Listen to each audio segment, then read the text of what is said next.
रसिक श्रोते हो, नमस्कार. मी निर्मला नगरकर. संस्कृत सुभाषित सौरभमध्ये आपलं अगदी मनःपूर्वक स्वागत आहे.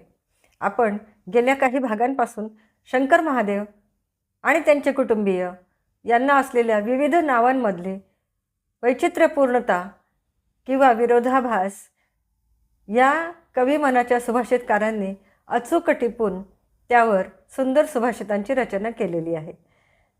त्यापैकी एक सुभाषित आपण आज पाहणार आहोत. आपण आधी सुभाषित ऐकू आणि नंतर त्याचं स्पष्टीकरण पाहू.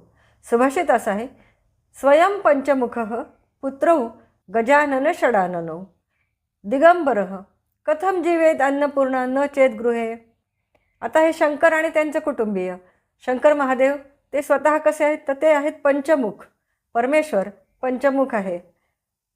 त्यांचे मुलं गणपती, गजानन आणि षडानन. म्हणजे एकाला आहे हत्तीचं तोंड गजाननाला, आणि षडानन म्हणजे कार्तिकेय त्याला आहेत 6 तोंड.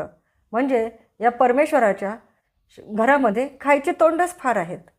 कारण स्वतः पंचमुख म्हणजे 5 मुख असलेला त्याचा पुत्र गजानन त्याला तर हत्तीचं तोंड आहे, आणि दुसरा कार्तिकेय त्याला तर 6 तोंड आहेत.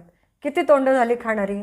आणि परिस्थिती काय म्हणावी तर ते स्वतः आहेत दिगंबर.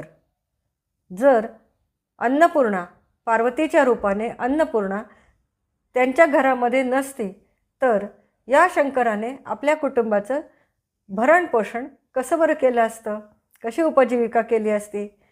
स्वयं पंचमुखः पुत्रौ गजानन षडाननौ दिगंबरः कथम जीवेत अन्नपूर्णा न चेत गृहे. अन्नपूर्णा जर घरी नसती पार्वतीच्या रूपानं तर या शंकराने कसं काय आपल्या कुटुंबाचं पालनपोषण केलं असतं बरे. असं त्यांच्या नावांमधून व्यक्त होणाऱ्या अर्थावर सुभाषितकारांनी अतिशय मजेदार असं सुभाषित रचलेलं आहे.